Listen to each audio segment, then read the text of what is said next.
Elle se dresse fièrement depuis le Moyen-Âge, perchée sur un promontoire rocheux au milieu d'une forêt sauvage. Avec leur silhouette singulière, les Tours de Carbonnières vous invitent à découvrir une partie aussi méconnue que surprenante de la Corrèze, la Zintrie. Un territoire enclavé entre le Limousin et le Cantal où les histoires sont à l'image des paysages grandioses, avec nos invités passionnément attachés à leur terre et à leur culture.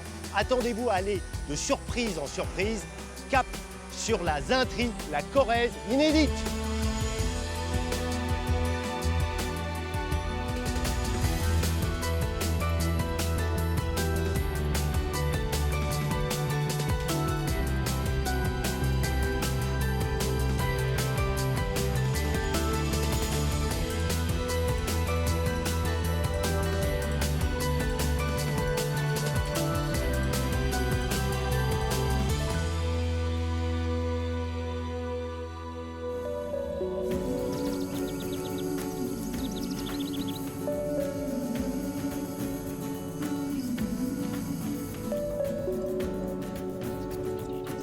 On n'arrive pas en Zintrie de n'importe quelle façon.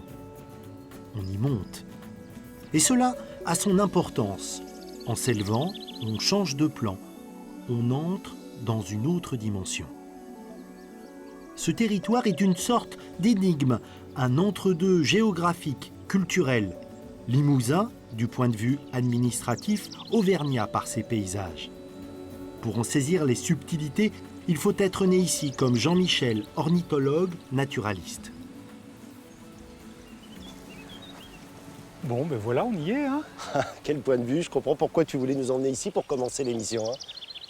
Disons que c'est un site merveilleux et en même temps, ce site-là qui est, pour moi, extraordinaire affectivement et physiquement, je dirais, c'est un site qu'on peut rencontrer assez couramment en Zintrie. L'Ouchentry, comme on dit en occitan, c'est un territoire sauvage à une forte identité, qui était un petit peu, traditionnellement d'ailleurs, en marge des axes de circulation. Des paysages aussi authentiques et aussi époustouflants que ceux-ci, il n'y en a pas beaucoup en Limousin et en France. C'est un endroit justement méconnu pour toi? Ah ben alors, totalement, mais c'est une terra incognita. Je veux dire, même auprès de nos Limousins, nous sommes au Limousin, en face il y a l'Auvergne, le Quercy un petit peu plus loin, mais même auprès des locaux, ça reste une terre inconnue. Allez, on continue la découverte? Avec plaisir.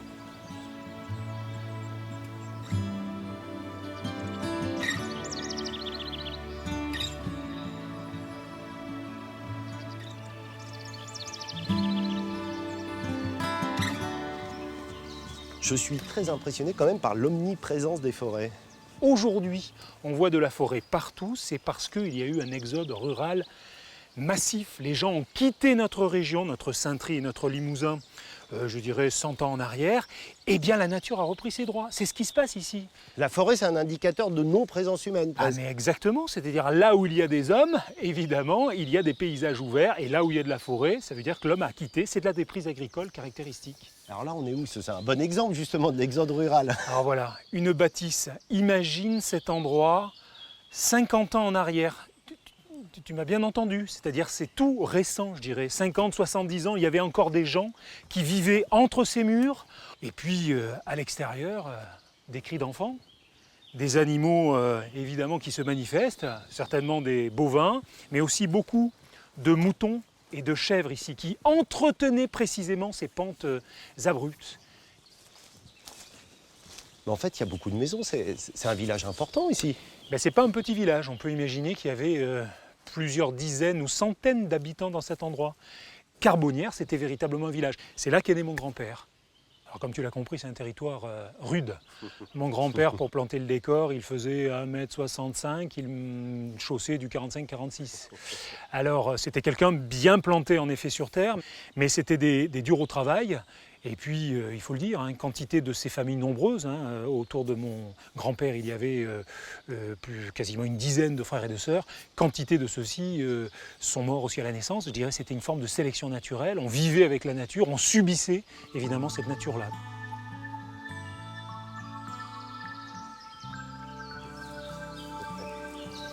Parmi les raisons pour lesquelles Jean-Michel aime tant cette terre, il y a bien sûr le fait que ces espaces sauvages sont particulièrement prisés par les oiseaux. Attends, on va passer par là. Ce matin-là, il nous invite à assister à une opération délicate.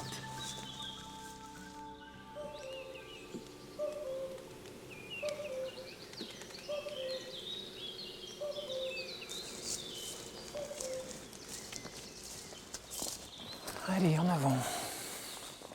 Là, l'idée, c'est donc de poser des filets, d'installer des filets dans ce site pour capturer des oiseaux assez communs, à vrai dire, en vue de les baguer. Donc là, c'est vraiment un programme de recherche qui est mené par le Muséum national d'histoire naturelle de Paris qui consiste à s'intéresser à nos petits oiseaux de chez nous. Regardez un petit peu ce que j'ai trouvé. C'est le pinson des arbres. C'est probablement l'oiseau le plus commun en France et en Saintry également. Et là, on a affaire à un joli mâle. Il faut apprécier la couleur de ces... Voilà. Je peux le toucher? Il faudrait éviter. Ah non, je te demande. Pardon, non. Mais je peux comprendre que ça, voilà. C'est tellement beau, c'est délicat que ça incite. Il n'émet pas de son? Dans ces conditions-là, non. Il est impressionné et on peut le comprendre. Donc, mais pourtant, c'est un magnifique chanteur. Hein. Ça, c'est un mâle, c'est un garçon. Je vous rappelle qu'il n'y a que les mâles qui chantent dans la nature, les mâles oiseaux.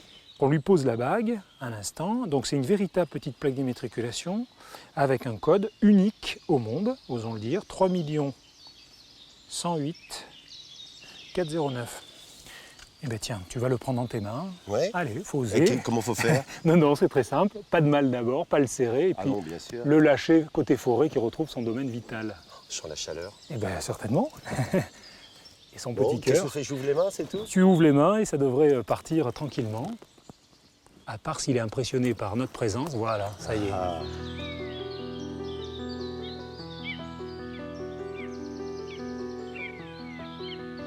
C'est ce que tu regardes? Ouais, c'est une buse variable. Tu sais, tu pourrais me faire balader ici les yeux bandés. Je te dirais, oui, l'oiseau va nous donner l'identité du paysage. Je vais te proposer de mettre tes mains derrière tes oreilles et écouter par ici. Là, il y a une petite espèce.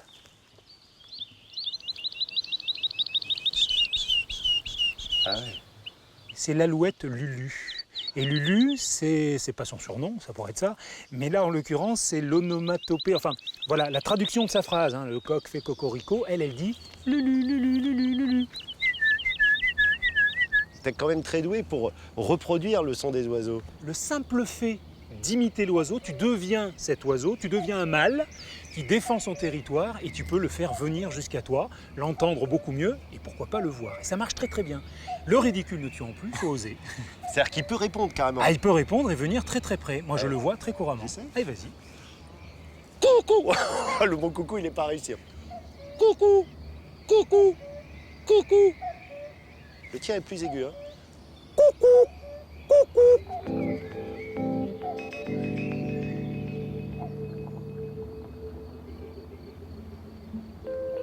Pour bien comprendre ce territoire, il faut tout explorer, depuis les sommets, les puits, comme on dit ici, jusqu'aux profondeurs des gorges. L'ambiance y est différente, encore plus sauvage, plus exotique. Mais si la Saintry est une terre de nature, c'est aussi une terre d'histoire. Voici les Tours de Merle, une cité forteresse installée sur un éperon rocheux en surplomb d'une boucle de la rivière Maronne. Avec ses 7 tours dressées côte à côte, le castrum s'impose aux visiteurs par ses dimensions, sa puissance, sa démesure. Angélique, le site est vraiment surprenant. Pourquoi y a-t-il autant de tours ici? En fait, autour de Merle, se sont rassemblées plusieurs familles seigneuriales, et ce depuis au moins le XIIIe siècle. Et ont vécu ici jusqu'au XVIIe siècle. Alors on n'est pas dans l'image traditionnelle, un lieu, une famille, un château. Ah non, c'est vrai, on est loin de l'image classique du système seigneurial avec son seigneur, sa famille, ses sujets. À Merle, il y a ça aussi, mais avec beaucoup plus de monde en fait. C'est ce qu'on appelle une co-seigneurie. Il y a combien de familles en gros qui vivent sur le site? Alors au XIVe siècle, par exemple, on a dénombré jusqu'à 6 familles. L'intérêt des Tours de Merle, c'est qu'on a quand même un panorama de construction du XIe au XVIe siècle quasiment. Et on peut voir ici, sur cet éperon, plusieurs types de constructions. Il y a d'un côté des constructions défensives et d'autres à vocation plus résidentielle. résidentiel, c'est par exemple ce qu'on a là, parce que je vois une cheminée. Donc, est-ce Voilà. que c'est un indice? Oui, un bon indice. Il y a des cheminées, des fenêtres à coups-sièges. Ce sont des sièges en pierre accolés donc à la fenêtre et sur lesquels on peut s'installer pour regarder le paysage. Donc c'est un certain confort. Il y a des placards muraux, beaucoup d'autres aménagements qu'on ne décèle pas comme ça au premier abord. La coseigneurie, c'est, toute proportion gardée, un lotissement pour nobles. Il fonctionne un peu comme une copropriété d'aujourd'hui. Il y avait un règlement avec, par exemple, le coût des parties communes à répartir. Le système reposait sur un principe d'égalité entre les seigneurs, enfin presque. Car bien sûr, dans la société féodale, l'un d'eux finit toujours par prendre le dessus.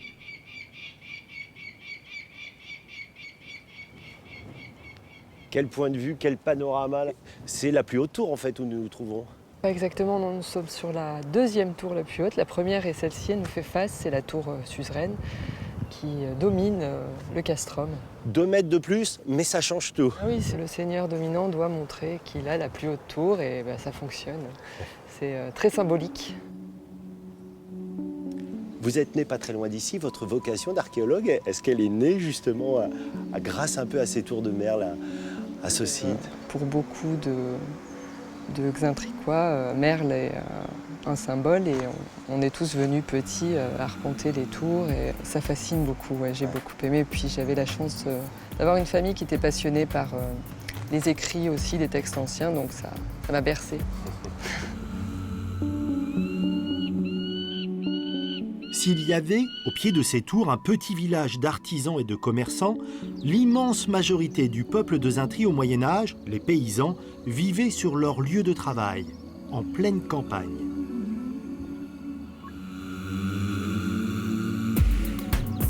Dans un lieu exactement comme celui-ci. Nous voici aux fermes médiévales, à côté de Saint-Julien-au-Bois. Une machine à remonter le temps. Salut Pierre. Bonjour. Tu es de Corvédo à ce que je vois. Oui. Pour avoir de l'eau, tu es obligé d'aller au puits. Au puits ou à la fontaine. Voilà. Avec ses chaumières, toutes meublées, ses granges, ses animaux, ses cultures bordées de murets en pierre sèche, le village semble avoir traversé les siècles. Et pourtant, le site était totalement vierge il y a 10 ans. Avec la seule aide de son père et de son frère, Pierre Gire, pâtissier de formation, autodidacte de l'histoire, a réalisé son grand œuvre. Et cette reconstitution n'est pas le fruit de son imagination. Elle s'appuie sur des recherches, des rencontres, de l'archéologie de terrain. Toiture de chaume, ça me fait toujours rêver. C'est-à-dire que ça protège de la pluie. L'eau passe pas. Ah non, non, non, non, c'est le but. Hein. Donc il y a de la pourriture en surface là, mais c'est très étanche, quoi. Et de temps en temps, on répare, c'est vite fait, hein, quelques poignées de paille, on renfile aux endroits où on a quelques creux comme ici, et puis c'est reparti pour quelques années, quoi. Et alors, comment vous avez su comment fabriquer, comment réparer une toiture de chaume? Ben, on a appris surtout sur le tas ou sur le toit. Est-ce que vous avez fait des concessions à la modernité ou la volonté d'authenticité? Là, par exemple, à cette porte, il y a quoi? Il y a des clous, il y a des choses pour que ça tienne? Mais le métal étant très coûteux à l'époque, normalement, gond, penture, c'est en bois, quoi. On se débrouillait. Hein. Moins on utilisait de fer, mieux c'était. Alors, au moment où vous avez fait la construction, quand même, quoi, on prend une petite perceuse à un moment, quelque chose? Nous, on a quasiment tout percé ici à la tarière. Comme c'est des sections un peu grosses, avec la perceuse, dans du bon chêne, vous tournez autour, quoi. C'est-à-dire que même les outils que vous avez utilisés étaient les outils d'époque? Oui, oui, oui, l'herminette, tarière, hache, oui, oui, oui. À part la tronçonneuse de temps en temps pour débiter les gros arbres, mais sinon le reste, c'est tout travaillé avec des outils main. Et là, on arrive, c'est quoi, votre dernière création? Oh, oui, que c'est oui, beau. oui. Ben, c'est la chapelle du village, hein, chapelle romane. Allez, on rentre.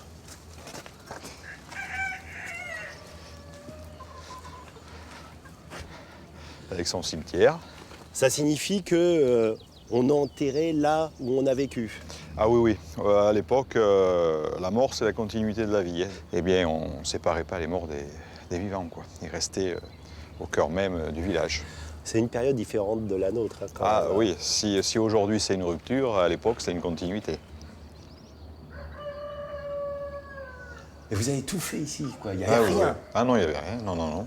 C'est-à-dire là, les peintures, tout ça, c'est toi? Oui, oui, oui. Ça aussi? Oui, c'est de la fresque. Quand tu dis frais, c'est-à-dire que tu as fait la chaux? C'est un mortier de chaux, grasse, et puis c'est peint directement dessus. Sauf que ça met plusieurs mois pour sécher, donc c'est vraiment pris dans la masse. Avec mon frère, on a fait la charpente, avec mon père, on a fait la maçonnerie, puis moi j'ai fait les peintures après les finitions. Vous avez tout fait, quoi. Oui, oui, sauf la cloche. Ah oui, qui est là-haut? Oui. Elle fonctionne? Ah oui, oui, elle fonctionne. Allez.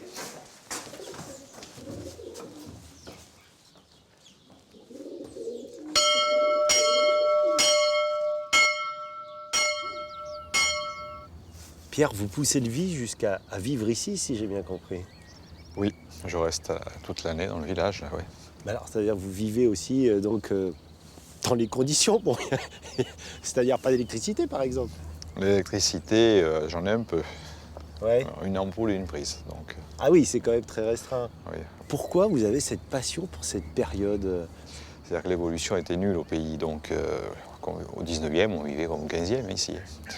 Mais l'intérêt, c'est qu'aujourd'hui, on est dans un grand tournant. On n'a jamais connu un tel bouleversement dans la société humaine, donc pour moi, c'est une mémoire, c'est important.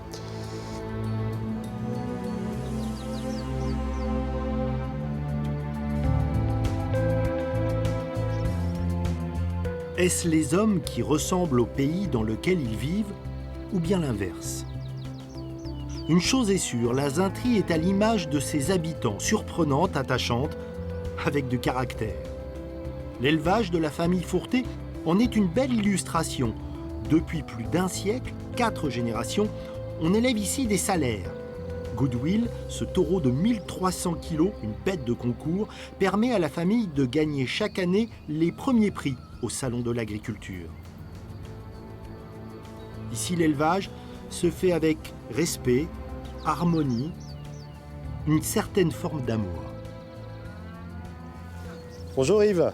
Bonjour Eric.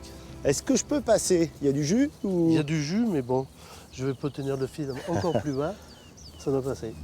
Quand on voit ces bêtes, on pourrait vraiment se croire dans le Cantal, hein, parce que les salaires, c'est quand même en Auvergne. Moins dans le Limousin, quand même, objectivement. Tout à fait. Le berceau, c'est Salers, donc c'est la ville de Salers, qui est donc du Cantal. Et nous, ici, la Zintrie, donc cette petite région et une partie est du département de la Corrèze, fait partie du berceau de la race de Salers. Elles ont des jolies têtes. Elles ont des jolies têtes, donc c'est vrai que c'est la tête d'une Salers, comme on dit, c'est un peu la même chose que dans les autres races. On aime bien un gros nez blanc, comme ça, comme Camargue, là, un front large, des yeux expressifs. Et aussi, bien sûr, le cornage de la Salers. Le cornage de la Salers qui est important, puisque C'est magnifique, hein, là. Hein. c'est vrai que c'est une race qui avait tellement un beau cornage que encore beaucoup de nos vaches sont avec des cornes par rapport à beaucoup de races françaises qui ont plus de cornes. C'est quand même une race qui est mixte, hein, c'est-à-dire qui est viande et lait, mais elle était loin justement des races qui ont des grosses productivités, notamment en lait. Tout à fait. Elle était bonne productrice de lait, mais certainement que des races spécialisées, mais tellement maternelle qu'on n'a pas pu la traire sans son veau. C'est-à-dire? C'est-à-dire qu'elle a obligé l'éleveur, pour retirer son lait, de garder le veau avec. C'est-à-dire que les autres races laitières, les races spécialisées en lait, le veau est vendu à la naissance, quoi, à 3 semaines ou en Grécie, n'importe quoi. Mais la vache ne voit jamais son veau. La Salers, si vous lui enlevez son veau, pas la peine, elle est tellement maternelle qu'elle ne vous donnera pas son lait. Vous leur donnez des noms? Oui, toutes les vaches. Là, vous les connaissez toutes par leur nom? Toutes les vaches sont connues par Comment leur nom. s'appelle elle? Laquelle? Celle-ci? Oui. Écosse. Celle-ci? Honorée. Mais comment vous arrivez à les différencier? Fervente, échalote, ça dépend. Voilà, tout. Il y en a combien au total? Il y a un peu plus de 100 mères. Alors, les petits veaux, il faut reconnaître que plus il y en a, plus ça devient un petit peu dur. Est-ce que je me trompe là? Elle lui fait vraiment des bisous ou elle le nettoie ou c'est moi qui projette un peu des sentiments très humains? C'est des sentiments bovins, là, mais qui se rapprochent des sentiments humains. C'est la maman qui fait la toilette à son petit veau, quoi.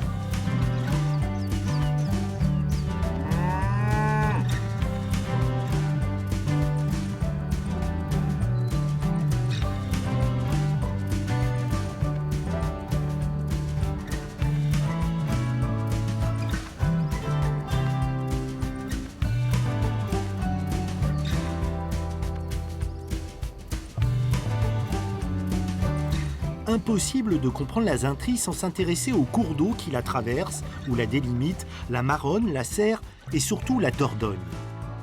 Cette rivière est plus qu'une frontière pour ce pays. Elle est celle qui la relie, la connecte aux autres territoires, la nourrit au propre comme au figuré. On est sur quel type d'embarcation là, Philippe? Alors on est sur ce qu'on appelle nous des gabaros, alors on peut appeler ça aussi des filardières. Donc c'est des barques à fond plat tout à fait typiques de la vallée de la Dordogne, de la Haute-Dordogne, dont on se servait autrefois pour poser des filets de pêche. Ces barques-là, elles sont quoi? Elles sont d'époque, récentes? Elles sont très récentes, elles ont dû sortir non pas de l'usine mais de l'atelier du menuisier il y a une semaine. Mais elles sont faites à l'identique, c'est-à-dire que c'est exactement les plans et la manière de faire d'il y a 100 ans, 200 ans. Là, c'est une apparition. Où est-ce qu'on est? On est à Argentat, et on est même au port d'Argentat, puisque voilà, ça paraît étonnant en plein milieu de la Corrèze de parler d'un port, mais c'était le port le plus important de la Haute-Dordogne. Difficile d'imaginer à quel point la Dordogne fut jusqu'au XIXe siècle une autoroute fluviale. De l'automne au printemps, les gabarres quittaient Argentat chargés de bois pour les barriques de vin, de piquets pour les vignes, destination Bergerac, puis Libourne, 300 km plus loin.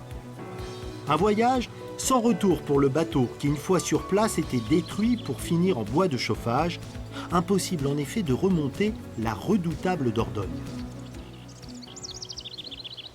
Quand on navigue, il faut avoir tous ses sens en éveil. Et là, il y a un son qui signifie quelque chose. Voilà, il y a quelques petites vagues, donc c'est ce qu'on appelle l'écho du Malpas. Donc ça veut dire l'écho, c'est le premier son du vrai Malpas. Donc le Malpas, c'est un passage qui se passait mal, un mauvais passage. Ah ouais. Alors c'est pas celui-là encore, c'était juste l'annonce du très mauvais passage qui pouvait être mortel, avec beaucoup de gabarres malheureusement qui s'échouaient. Et bon, tout un tas d'histoires, de légendes aussi par rapport à ça. Donc il y avait un vrai savoir-faire de navigation quand même dans sur cette zone. chaque Malpas, le chef gabarier devait connaître exactement l'endroit où il fallait passer, puisqu'ils étaient que 5 dans un bateau qui pouvait peser jusqu'à 20 tonnes. Ah ouais. Et il y avait une espèce de hiérarchie, le gabarier en chef derrière, les 2 rameurs, et puis il y avait le mousse qui est copé. Donc c'était, et chaque année, les rameurs devenaient peu à peu gabariers, le mousse devenait peu à peu rameur, etc., etc. Voilà, donc là on est dans les petites vagues d'aujourd'hui. Ah, c'est super. Putain. Nous coming. Voilà, donc ça c'est ce qui annonçait le vrai Malpas, qui est en dessous. C'est-à-dire que ça va être pire après alors? Non, parce que justement, les gabariers, pour éviter de passer le vrai Malpas, ou de trépasser dedans plutôt, ils ont construit un canal. Là on est dans le canal maintenant. Là c'est bon, ça roule. Voilà, donc là il y a un petit mur sur notre droite. En fait, voilà, tout ça, ça a été bâti. Tout ce qui est à droite, là c'est un canal que les gabariers ont bâti pour éviter de trop embarquer d'eau et de trop casser les bateaux. Toi, quand tu navigues ici, même quand il pleut ou qu'il n'y a pas de grand soleil, quel plaisir tu prends? Le plaisir, c'est que c'est une rivière qui est magnifique. Voilà, on dit que déjà que c'est pas une rivière, que c'est un fleuve. On va commencer par ça. On n'en a pas encore parlé, mais pour nous, c'est important. Ça se jette dans la mer, ça se jette pas du tout dans l'océan, exactement. Ça se jette pas du tout dans la Garonne. On n'a rien contre la Garonne.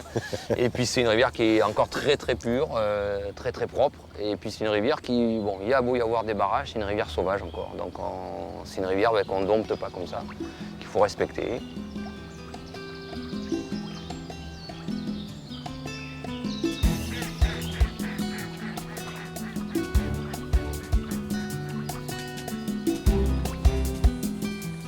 C'est du village de Beaulieu, le bien nommé, que nous allons vous saluer, une cité médiévale qui s'est développée autour d'une abbaye romane. Un site plein de charme, à l'image de cette chapelle des pénitents qui se reflète dans les eaux de la Dordogne. Beaulieu est l'une des portes d'entrée de la Zintrie, un territoire injustement méconnu qui, disons-le, nous a séduits par sa beauté, sa richesse, mais plus encore par ces hommes qui en écrivent l'histoire singulière.